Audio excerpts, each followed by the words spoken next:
Howdy do YouTube fam, and welcome to another episode of Live, Love and Learn with the Peekays. Hey, leo Sema. Kwa sawa. Beba semangi with the Peekays, yes, so in case guys, you're wondering. The PK himself is back for the PKs. And the PKs are here. So anyway guys, first of all, thank you very much for all the love you've been showing us. The 43,000+ of you pale YouTube. Na kama huja subscribe, by the way, just reconfirm. Let me just put this out there. If you're there, just confirm. Sometimes some people watch videos and have not subscribed, but they think they have subscribed. Exactly. So yes. So please just go and check.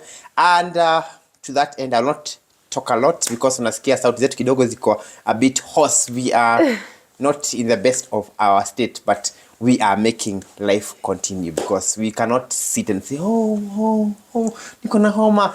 Tunaendelea. Kazi lazima iendelee. Yes, so I think now, babe, just tell us what this week's video is all about. I was about to ask you, tell us what this is all about. It's a video, babe. It's a video. As I'm saying, so just tell us what this week's video is all about. Yeah, so babe has already said we are suffering from a cold, so just in case you hear my voice or my voice is a bit muffled. Common cold, by the way. Common cold. Yes. Yeah, let's be very clear. Kwani kuna common. Unajua kuna saizi una manifest ni hiyo ni sijui ni COVID, sijui hiyo ni yani a lot of things. It's just a common cold. But it is well. Anyway, guys, today's video, we are also not aware what today's video is sana about, but it's a Q&A. When you see this bowl, you just know, but we have no idea what is in here. So these are questions, mostly marriage questions that pertain to us that we are going to be asking each other and answering. Keyword is answering honestly, with no lying, with no whatever. So I think let us go straight to the video. We see what the questions are about, but they are pertaining to marriage and relationship. But the last time I was talking about this jar. The person who do magic on KBC, you guys told me ilikuwa inaitwa kini macho. Yes. That, but there was another mzee who I can't remember his name. There were two. There was Kini Macho and there's another one now that was not. Okay, Kini Macho master. Yes, so you will start. Yeah, I'll go first. Go. So piki ponky, fella had a donkey. All right. I don't know what to expect. I don't know if today's are as. Are you ready? Yes. Ready? Oh yeah. This one. Let's try it. So what's the weirdest dream you've ever had? Yeah, answer. We are ready to hear. I'm trying to jog my mind and see if I've ever had a weird dream. I think the weirdest dream I've had is they had a dream and I thought that I was somewhere going to either the toilet or somewhere. And then what woke me up is the fact that you actually susud. I susud, yes. Right. So what you're basically telling us is in your adulthood, you have susud self. Miguel says susu self. Yeah. So that's what we say. You have susud self in your adulthood. No, but it was in a dream. No, it does not indeed negate the fact. Yeah, so I'm supposed to answer also the question. So the weirdest dream I have had. There are many. Yeah, because there are some that you dream ukianguka mahali. Have you ever dreamt those dreams? Then ukiwa pale karibu kufika pale chini, you wake up. Alafu unaamka umesweat, roho iko 100, inaenda 100. Palpitations. Yeah, I know people have had that dream. So even you guys answer those questions with us. So let us go to the question number 2. Question number 2. What do you have? I think miss your tangi sana.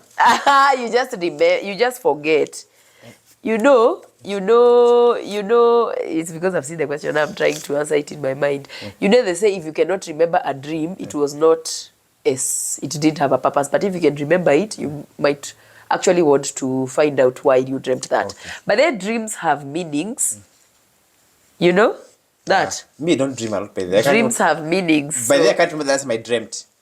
To be honest. Then your dreams never have meaning. So anyway, question number 2 is, what is your biggest regret? So now, this question, I'm going to answer it this way. I will not say regret. I will say lessons that were learned from my bad decisions.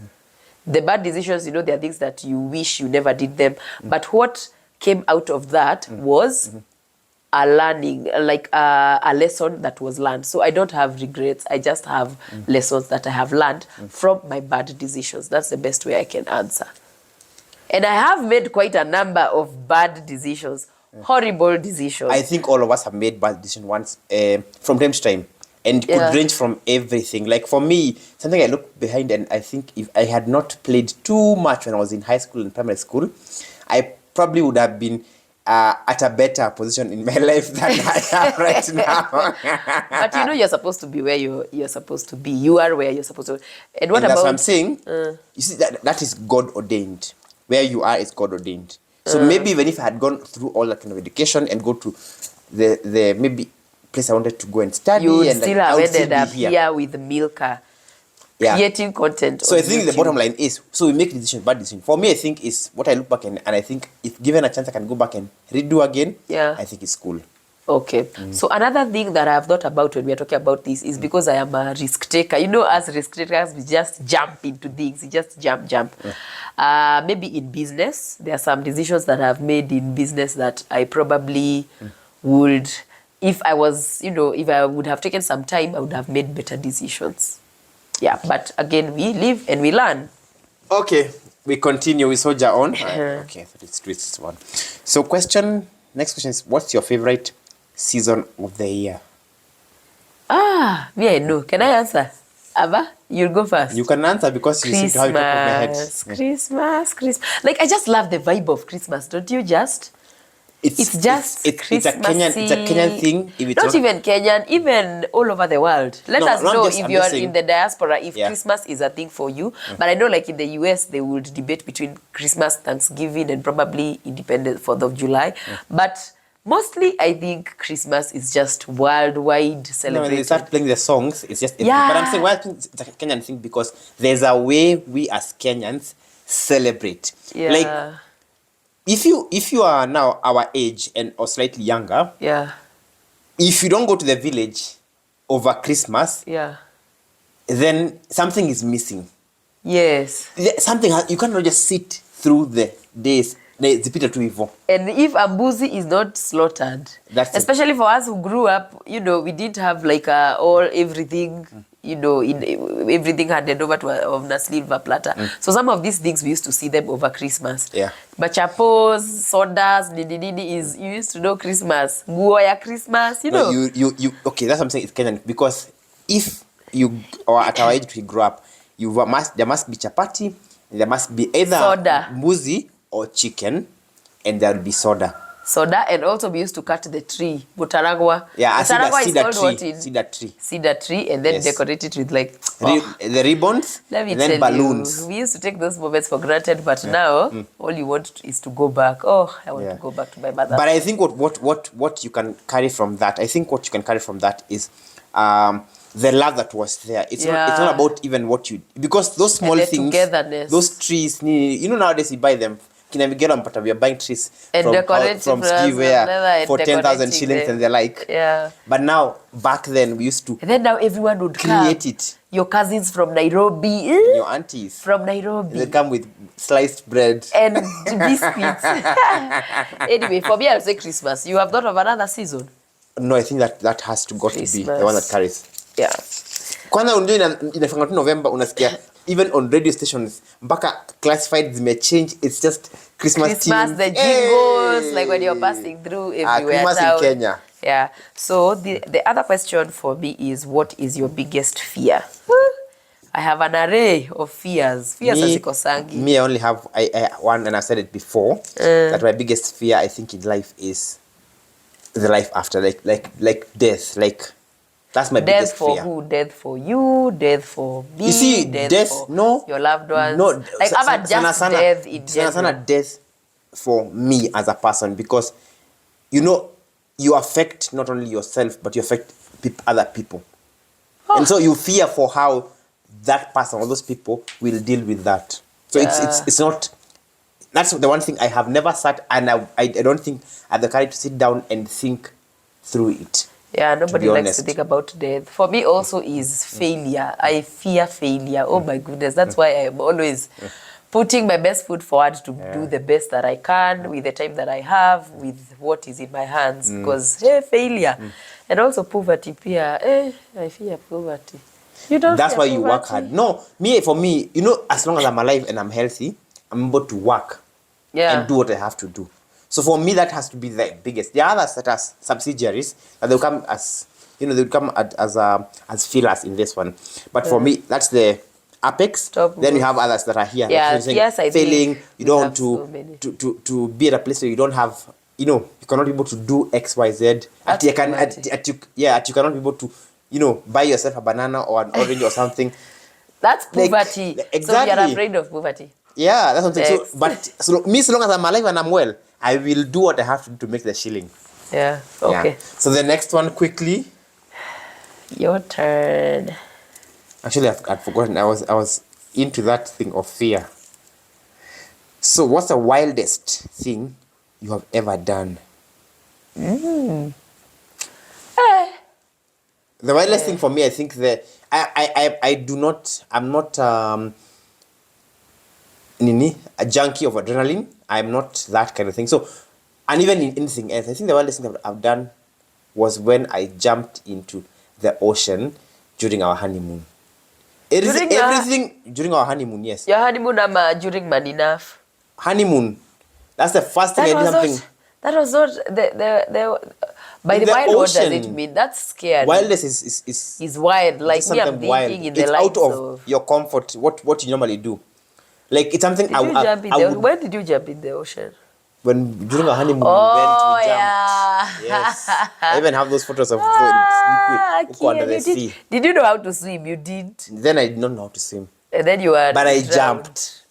Then you drowned. No, I did not drown. You actually. Almost drowned. No, I did not. But Actually, scared. You are the one who was scared, but I had not.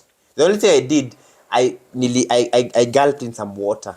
It was salty water, yeah. Yeah. Maybe if I was going to in the lines of wildest, like wildlife, wild would be in campus. Those years when I was in campus, and maybe in campus, because that is when wild. I was wild. Then I was not born again. There used to be those girls. Whatever. Hey, if I give you one day, I will give my story. But it is a testimony. It's not something that it's a testimony. But I was pretty wild. Yeah. For us, as we are the ones who grew up in a confined, they're called what? Environment that now you see outside of my mom's house, I did not stay by myself when I was doing my tertiary education. So I had to go back to my auntie's place, and she was very strict with what time you come and such like things. So there has to be order. So that one kept us sort of, namutaratara. It just kept us straight. So you had no room now to explore and become whatever you want to be. But I think also my grounding also having been partially brought up by my grandmother. So she ensured that I had a very strong Christian but even as we had a very staunch Christian backing, it's just deciding to be wild. No, for me it was on purpose, because I remember, because it used to be me and her. So she would tell me wake up in the morning and I go for the service before she leaves. Because if I am late, then it means I will not go for the service. Because even I was a bully in high school, I remember. Hey, mamono pale nimewatesa aki. I used to be a bad bully. I used to be bad. Let's go to the next one. So let us go to next question. That one for me. Yeah. All right, Larry. What's a bad habit you had that you've been able to overcome? What's a bad habit you had that you've been able to overcome? Wow. Where? I think one that I'm still struggling with is secular music, but I have come a long way. Okay. It's secular music, because so you guys have heard I was a wild party girl and all that. So and it's not because I love secular music. I love music generally. So when I hear a good song, because there is good secular songs, only that they don't glorify God. So when I hear, I'll move to the beat, I'll be like, vibe, vibe. So I am still, but I have come a long way, babe. You can, nini? That's true. That's true, I've come a long way. Because there was a time I was like, no, yani, I'm not willing to give it up. Just this one thing, God. This one thing. Nibakishe tu hii moja. And that is why, by the way, I took so long before getting born again. Like, giving my life to God fresh. Ile ya kuzama. Mimi nimekuanga naokoka. But ile ya kuzama, when I was able to conquer secular music, I'm still in the journey. But when I did that big part, I was able to now start what's your bad habit? Me, I know it, babe. Me, I know mine, it. First of all, one is first of all, I have. You have many. I think I can remember top of my head. But the first one is also first of all, I am a very heavy spender. So my money habits were very bad. Oh yeah. Like I would find anybody. What do you want? By the way, and let me tell you, that got him into trouble a lot. What do you want? Anything? What do you want? You want to buy supermarket? Guys, you want yogurt? Kile ndo chukua yake tunakashia, akimaliza anapea kashia kadi. Let's go. So my money spending habits were very bad. If only you could have saved that money, sahi tungekuwa tumesimamisha Rolls Royce hapa nje. If only. Yes. So babe, let me tell you about Babe and his money spending habits. Babe would even buy for other ladies even shoes and trench coats. Ebu imagine. Okay, I was very kind. I think I'm just kind. No, to be honest, I'm very kind, and because for me doing it, I did not find anything wrong doing what I was doing. I just because I've told you I'm a spender. Like I'll just spend to make people feel you're okay. Like anybody who's went to our place, they can attest. We try our level best. Okay, I even try my level best to just make everybody feel comfortable who is in our space or my space. But in turn, you know what that did? People started taking advantage of him. That's what you can. You would even go to, babe would even go to an extent, oh my goodness, of taking loans for people. This one you're seeing here. Yeah. Yeah, the people used to take advantage of it, but thank God I came in the picture because that's one of my biggest. Because the others now are, like I said. Actually, there's one you have to say. Which one? I say. The one of which one? The one of. What like? So the other one, which maybe I would remember on top of my head, is I also had a habit of before this, like I was telling you, my career, I wanted to be something else. So I really used to practice a lot of how I would go to the doc and create a story that is not there. So in turn, I sort of became I adopted the habit of lies. Yes. And I practiced, and it was so good. I was so good at it because it was so natural. Like it just come top of my head. What? This guy would have lied to you lies zenye zinakaa ukweli. Unaona ile uongo inakaa ukweli? Huyu hapa mnaona hapa. Wacha nikwambie.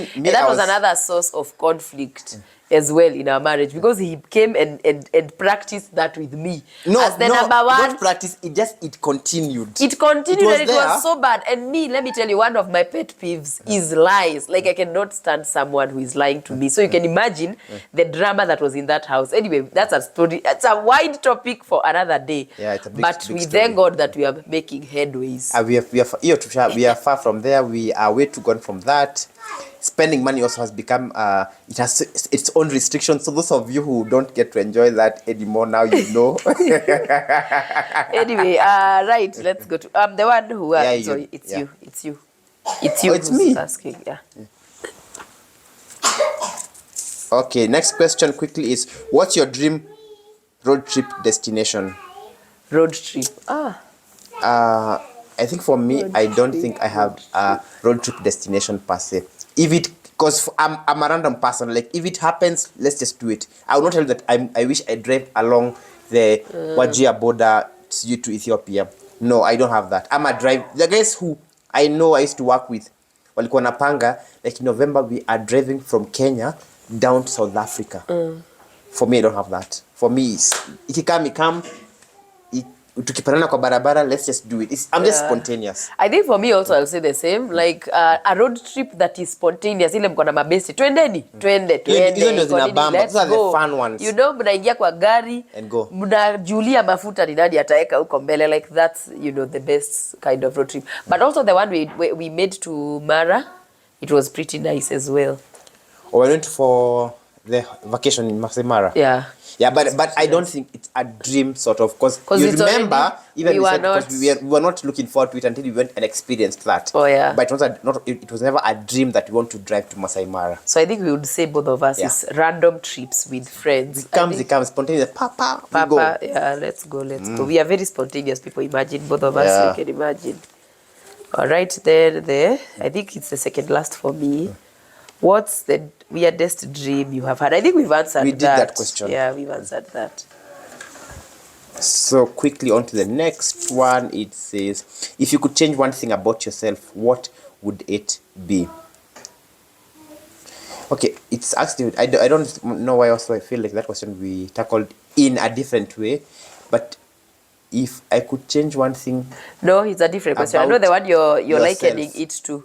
So me, I'd say... In my 20s, especially in my early 20s, because that's when it was, you know, there was pressure of looking a certain way, having a certain more, you know, some more meat at some places, you know, looking a certain way, having a certain shape, having a certain face, all that. There was that pressure.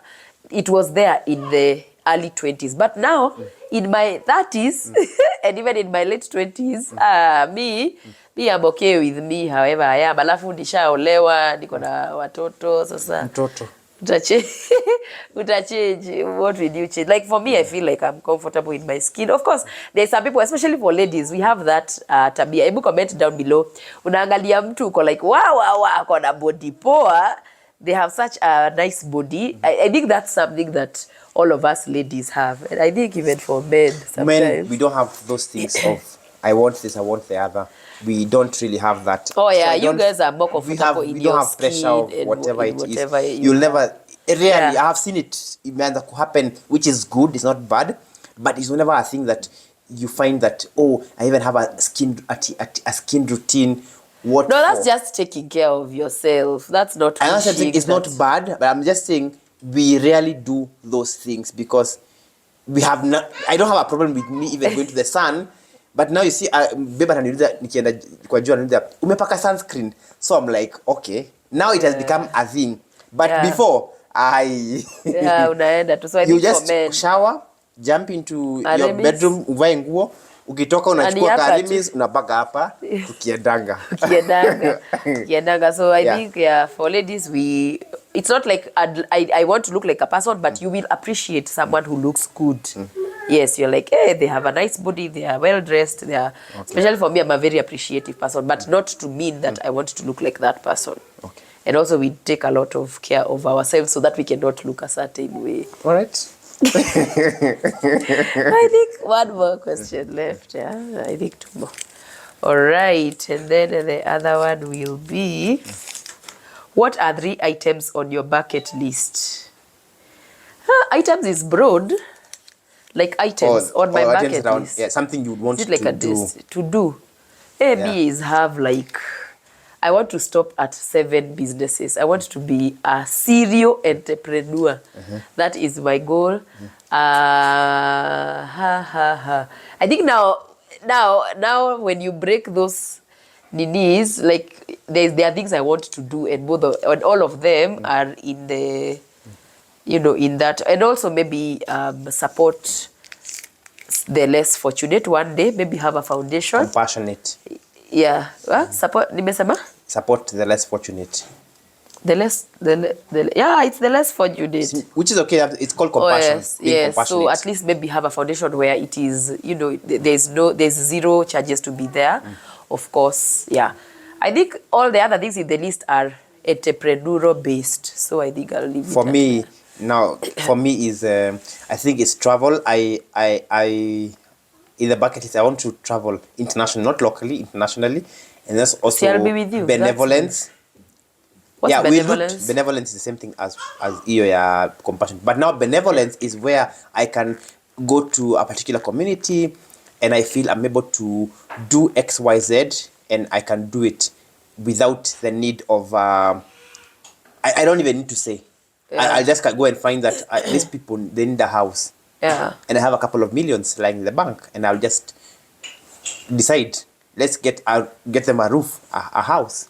And you know, we've been discussing some of those things with you. So that's what I'm saying. So benevolence. And I think also now is the other thing for me, which is in my bucket list, and I pray to God, this is a prayer to God, is that God sees us through to our old age, because I want to see our children they graduate and become what it is that God intends for them to be. You know, yeah, such things, get married, and then live their own life. Yeah, like they come and ask me, Dad, I want to know, like I intend to buy a house or put up a house somewhere. That's and I want you to help future. me how you skip the ropes then when you got to that stage. So, so that's what those are my 3 things I would say, the highlight of my bucket list. I'll share that one with you. Like to just see our future the way we always dream about it. Like our children are all grown, married, have kids, have their own businesses, and then now they bury us peacefully. Like they'll just let us go peacefully. Actually, you know that part, like they say, you never get to even enjoy that part. Point is, I want to see them enjoy their life, like get married, have children, like they bring their grandchildren at home, and then we get to play. You know, now you relieve your younger self. You have to run after them because now they are a ball of energy. Oh, that is so that's cute. That's Jenny. You know, you just sit like this, and yes, you envision. That's a big one, yes. Yeah, I've remembered another one, but this one now does not hold any water anymore. It's the things that I'd have wished to do for my mom. I really wanted to take her to Mombasa and put her on her first flight. Yeah. Which was so close to happening by the way, but anyway. God has other plans. Yeah. So, mimi nilikuwa nafaa kuuliza swali. Uliza tu. So what's one of the most fun childhood memories you have? Oh, so many. I think we've talked about one was the Christmas time where our aunties and uncles, actually tulikuwa tunawapenda, our Nairobi would come, do Christmas, chija buzi. That was so much fun. But also this is it for now us, because by now, if you don't know that we are neighbors. That part, like houses used to go and hunt for a cedar tree and put up the Christmas tree, and that was everything for me. Yeah. For me, that looking for the straight one, then you fill a bucket or a can with soil and make it stand. Yeah. And then now through that, what you said just about Christmas, decorate, and then through the night we would also bake with the jiko. Oh yeah. Then there was so much. That was just fire. Nobody will ever forget that. Yes. Yeah. Then us when we were baking, we were also doing other things. But also there was this aspect of even. We actually need to tell our story. You know, we've never told our story like the entire. We just do bits and pieces on it. Watu wanaonanga kwa KTN, sijui NTV, sijui Ebru. Let us know in the comments if you want us to tell your story. Then tuanzie from where it all began. So there was this idea of, I remember one day. Because back then when we were in the village, we did not have power, like electricity was not there. So what has to happen, we used to, now, like our parents would organize that there would be exchange program. This year, we host Christmas. Next year, and that you is guys do Christmas. Particularly us and you guys. Exactly. Yeah, and then we were family. I remember at some point, because the batteries, would die, there was not enough sun, because Christmas it was raining. Solar. So we used to get both batteries, and then we would just chikanisha them, try to salvage that power. I know, right? That was so. And then me and Bob were in charge of the plants, of like the plants, what is being eaten and all that. It was so much fun. It was so much fun. Man, rest in peace, Bob. Man, rest in peace. On to the next one, man. He's a big part of our childhood memories, because I remember I used to share even like the songs that we like, the blues, and many things. Anyway, right, let us go to this is the last question. So this is actually a get to know us Q&A, because most people don't know about these things. What is the weirdest thing in your closet? What's the weirdest thing in my closet? And the way babe likes to throw away the things that he thinks that I don't use, because if it's weird, then you don't use it. I don't think weird would mean not because you don't use, but to this extent, maybe the question will nauliza, weird is something that is, you know, like something that would see If and they'll be like, for I don't think we me, I have. What? The the lingerie was given by Caro on my bridal shower. But that's not a weird thing. Like it's kind of weird because it's hiyo inakuanga funny. Bado unashangaa kiingilio ni wapi? Kiingilio ni wapi? Also the item is weird. Well, it is like this, you know, what do they call this? The role play and all that. Yeah. So inakanga tu hapo niko like, now will I ever? When will I ever? Yeah, so I think I'd say that one. You know, nimeikumbuka. I don't think personally I have anything, a weird item.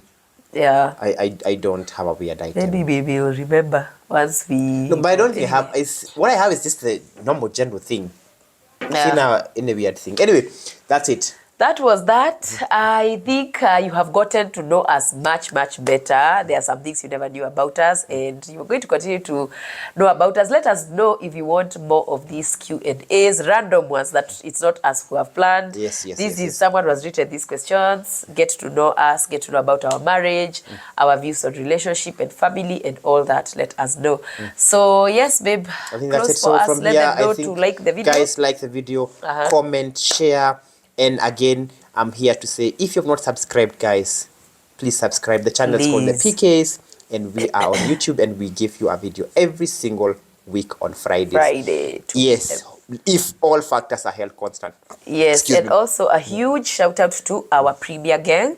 Tunawapenda sana sana sana. We are planning something for you. So if you're in the Premier Gang, stay tuned. All right, guys. I think from here we shall do what? See you in the next episode of Live, Love, and Learn. Bye.